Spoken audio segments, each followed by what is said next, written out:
Buenas a todos, yo soy Daga y bueno, en el vídeo de hoy, o en el libro de hoy, os traigo La filosofía de Bitcoin, la caída del Estado, de Álvaro de María. Bueno, qué deciros, este libro me lo quería leer desde hace bastante tiempo, porque a lo mejor hace como, creo que salió en 2021, 2022, y desde hace casi ya 2 años que me enteré de él y lo quería leer, tenía muchas ganas, pero todavía no había podido hacerlo. Y qué deciros de este libro, realmente, si no estáis familiarizados con el tema de Bitcoin y demás, trataré, digamos, de ser lo más didáctico y tratar de resumirlo de la forma, o explicarlo de la forma, digamos, más sencilla y haciéndole justicia lo máximo posible, porque sí que es cierto que el problema y virtud de Bitcoin realmente es que es algo que tienes que echarle tiempo y estudiarlo detenidamente para llegar a comprender el alcance que tiene a nivel tecnológico dentro de las esferas económicas, políticas y sociales a lo que al fin y al cabo refiere.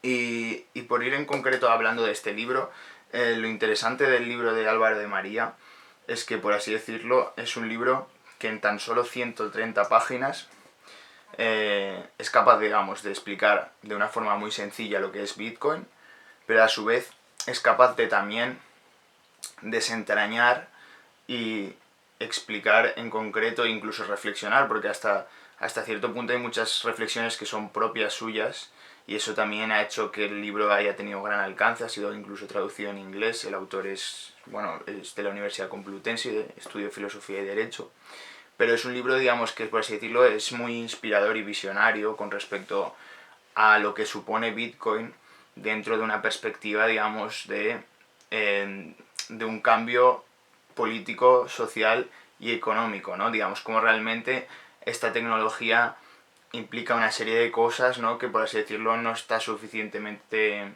Como que la gente que no está metida en ello realmente no está parando su atención a este cambio tan radical que también ha sido, ¿no? Que él directamente dirá que es tan trascendental como lo pudo ser la imprenta, la pólvora o incluso internet, o sea, para que veáis el alcance, ¿no?, con el que el autor también refiere a Bitcoin. Y sí que es cierto que cuando entiendes realmente lo que es Bitcoin y lo que puede llegar a ser, toda esa serie de prejuicios, ¿no?, se te caen en tanto que entiendes el funcionamiento interno, ¿no?, de esta tecnología, porque al fin y al cabo Bitcoin nace en el 2009, después incluso como una respuesta a la crisis del 2008, y por así decirlo revoluciona la forma en la que concebimos el dinero, ¿no? Hay un largo debate, ¿no?, sobre si es un dinero o si va a ser un dinero, porque a día de hoy es poco utilizado como dinero, pero si es eso o es una reserva de valor. Pero más allá de eso, eso no nos va a competir hoy.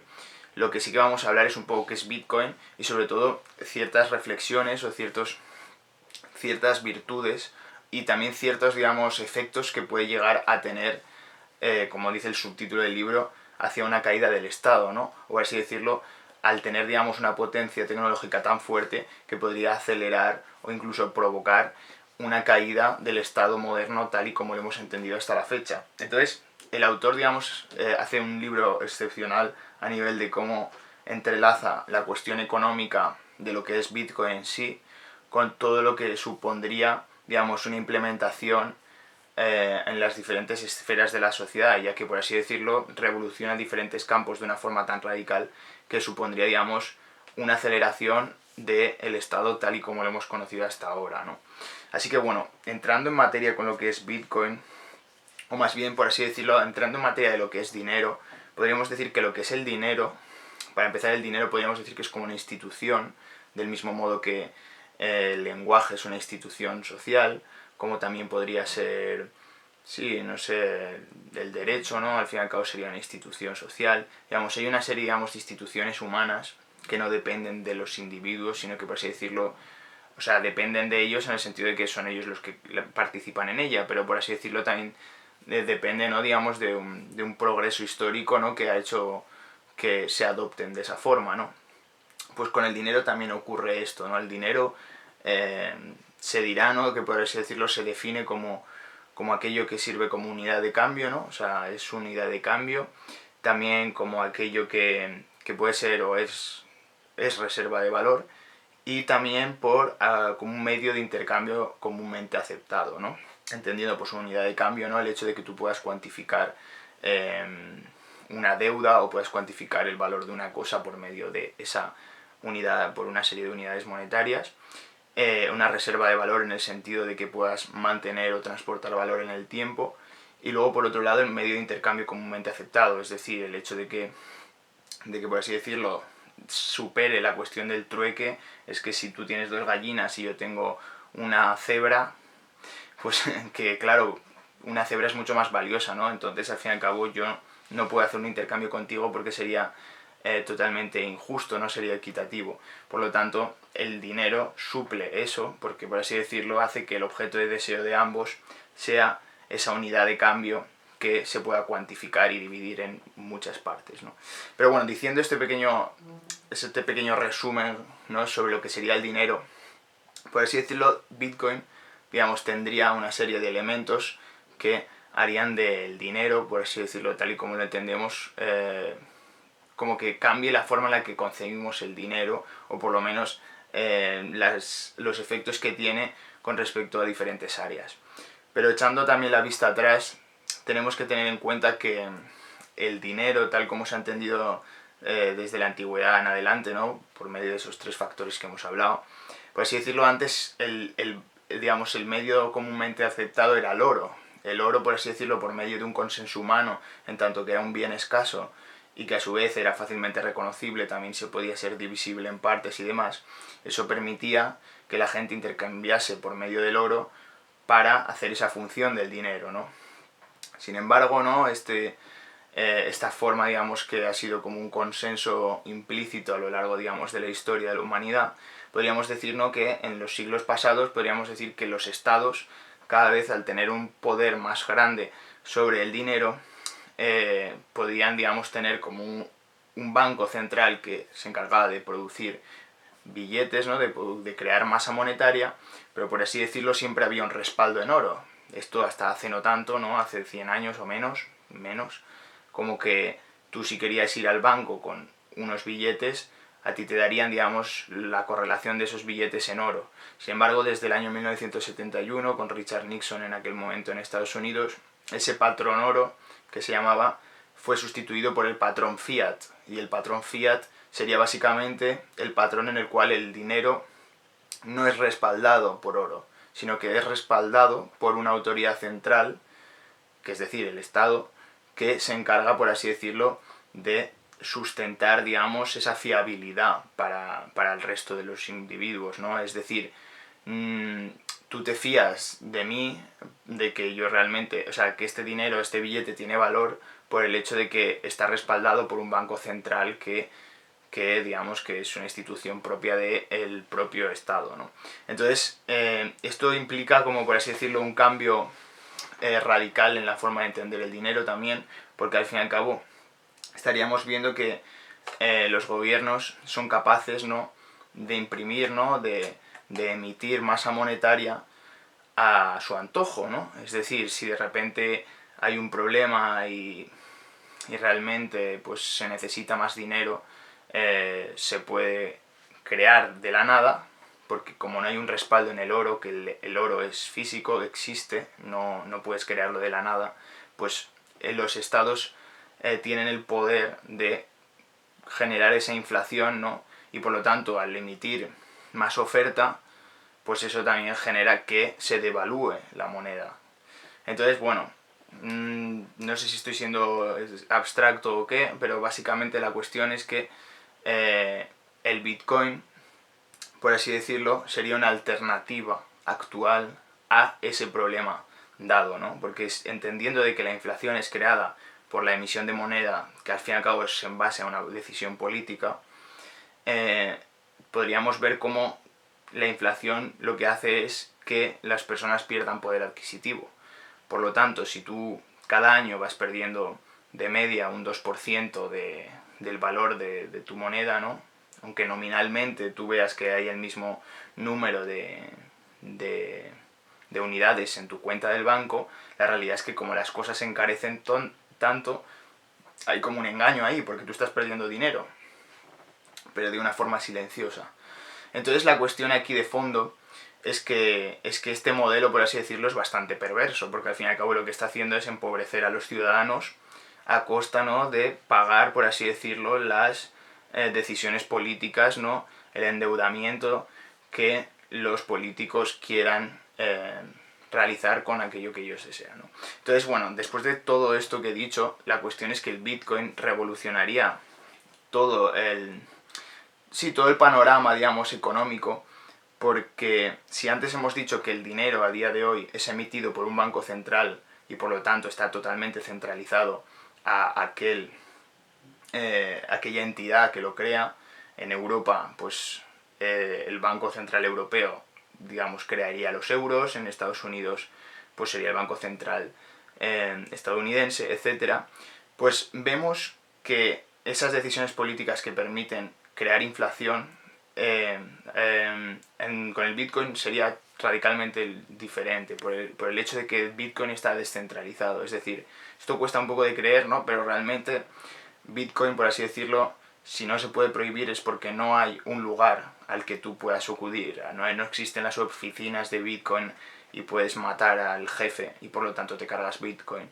No, sino que la red de Bitcoin, por así decirlo, está descentralizada por medio de una serie de mineros, ¿no?, de personas que, digamos, que la mantienen, ¿no?, formando parte de la red y que a su vez operan en diferentes partes del mundo y que, por así decirlo, la mantienen en vida por medio, digamos, de los incentivos que se le generan, ¿no?, por el hecho de participar en ella. Entonces, el hecho de que Bitcoin, para empezar, sea descentralizado ya le da como una potencia revolucionaria, ¿no? Porque por mucho que pudiera molestar a un poder en concreto, la realidad es que no puedes, ¿no? Es como una hidra de miles de millones de cabezas, ¿no? No puedes cortarlas todas, no tienes una centralización donde acudir a ella. Entonces, esto lo que hace es que encontremos que es un sistema tecnológico, informático, que por medio de reglas matemáticas ha permitido que haya un stock o una oferta monetaria de 21 millones de bitcoins. Es decir, no va a haber, es imposible, porque ha sido creado para que sea de esta forma, para que no haya más de 21 millones. Sí que es cierto que ahora mismo todos esos bitcoins no han sido minados, pero la cuestión es que con el paso del tiempo, cada 4 años, se vaya reduciendo la recompensa y cada vez, digamos, eso vaya haciendo que sí, como que vaya extendiendo su valor por una cuestión de que la demanda baje, la demanda suba y a su vez la oferta cada vez sea más limitada. Pero bueno, no voy a entrar en eso, ¿no? Pero la cuestión es que Bitcoin, por así decirlo, estaría haciendo como un contrapeso absoluto al poder del Estado a la hora de emitir moneda, ¿no? Al tener, digamos, unas características que por así decirlo, le hacen, por así decirlo, trascender, ¿no?, la posibilidad de que se genere ese valor por medio de una entidad centralizada. Y claro, no solamente es eso uno de los puntos importantes de Bitcoin, sino que también, por así decirlo, soluciona, ¿no?, la cuestión de que haya un tercero de confianza, ¿no?, que al fin y al cabo si uno deposita su dinero en el banco para que se lo guarde o que realmente necesita, por así decirlo, de ver que las operaciones estén todo en regla y si hay algún problema, por así decirlo, es el intermediario, ¿no?, que hace que vaya todo bien. Pues con Bitcoin no ocurriría eso, porque al fin y al cabo, por así decirlo, tú eres dueño de tus Bitcoins, en el sentido de que la forma en la que digamos, el derecho de propiedad se ve redefinido, ¿no?, como explicará Álvaro de María, por el hecho de que, por hacer una especie de analogía para que nos entendamos, si tú tienes físicamente 100 euros, son tuyos, tú los guardas en tu bolsillo y eso es algo privado, nadie sabe el dinero que tienes en el bolsillo a no ser que tú lo muestres, ¿no? Sin embargo, el dinero que tienes en el banco, al haber un tercero que sería esa entidad bancaria, y si hubiera algún problema, el gobierno podría realmente hablar con esa entidad bancaria y desvelaría lo que tiene o te retendría el dinero. Por así decirlo, en cierto modo, por cualquier práctica que no sea diligente por parte de ese tercero, lo que encontraríamos es que al fin y al cabo tú no tienes un control o no tienes una propiedad absoluta sobre tu dinero, ¿no? Sino que al fin y al cabo al confiar en ese tercero realmente dependes de él, y cualquier problema que se haya dado, como ha podido pasar a lo largo de la historia, podemos ver la crisis del 2008, todos los problemas que hubo en relación a esto, ¿no? Pues claro, el hecho de que tengan tu dinero no te hace propietario absoluto de él. Sin embargo, con Bitcoin ocurre de que tú, si conoces las contraseñas que te conectan con tu dinero, tú realmente eres propietario de ese dinero. ¿Y esto por qué es tan, por así decirlo, tan revolucionario? Porque tú puedes tener las contraseñas en tu cabeza y, por así decirlo, tener ese dinero en tu cabeza. Por así decirlo, a ti te pueden atracar por la calle, puede venir la policía, ¿no? Incluso en una situación, digamos, extrema, ¿no? Evidentemente eso no tiene que pasar de normal, pero es más por hacer experimento mental. Y te pueden obligar a que des o que digas dónde está tu dinero. Y tú tener que decir dónde está el dinero, ¿no? Y darlo físicamente. Pero tú, si tienes en la cabeza una contraseña, tú no puedes realmente darlo si no dices esa contraseña. Y esto es muy curioso, ¿no? Porque el problema también de Bitcoin es que al hacerte el dueño, el propietario absoluto de tus Bitcoins, también es como una responsabilidad muy grande, porque como se te olvide la contraseña o la pierdas, adiós a ese dinero. Es como si la tiraras al fondo del océano. Es imposible absolutamente recuperarlo. Entonces esto es muy, pero que muy interesante, ¿no? Porque al fin y al cabo también había un ejemplo que ponía Álvaro, que básicamente en la Alemania nazi, ¿no? Al fin y al cabo todos aquellos judíos que tuvieron que huir tenían que transportar todo su valor por medio de diamantes o por medio de oro, y eso claro es muy pesado y era muy fácil de que te pillaran con él, pero sin embargo tú puedes tener tu dinero transportándote de una frontera u otra sin ningún tipo de límite ni ningún condicionamiento físico. Entonces claro, esto es muy muy fuerte, ¿no? Cuando realmente te das cuenta de ello, porque al fin y al cabo Bitcoin, digamos, redefine absolutamente cosas tan básicas como podrían ser el derecho de propiedad, ¿no? A nivel social, o la propia función o característica del dinero, ¿no? Porque el hecho de que al fin y al cabo el oro sea como algo que durante siglos y siglos se haya utilizado como medio de cambio, es básicamente porque es escaso, ¿no? Entonces su oferta, al ser limitada, y también, bueno, por cuestiones, digamos, de divisibilidad o que sea estéticamente bonito, ¿no?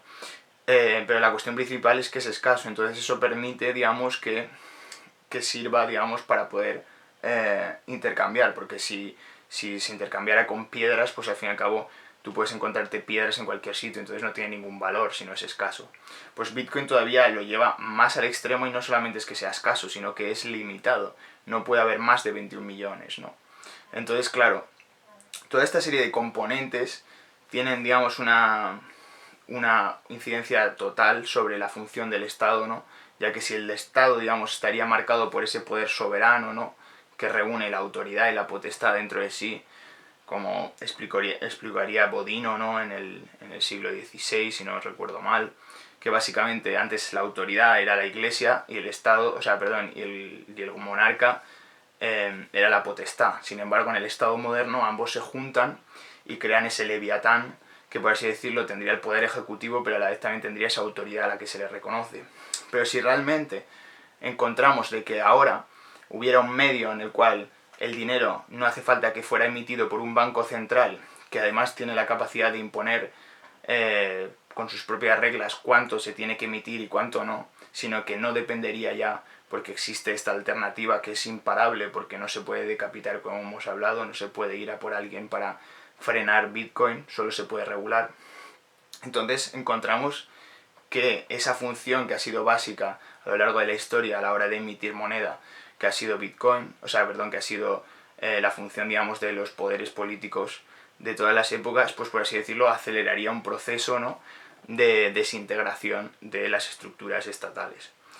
Y bueno, es un libro que, como os digo, os recomiendo si os interesa Bitcoin, o si no, y por así decirlo, queréis saber qué es Bitcoin. Es un libro también muy introductorio y totalmente fascinante, ¿no?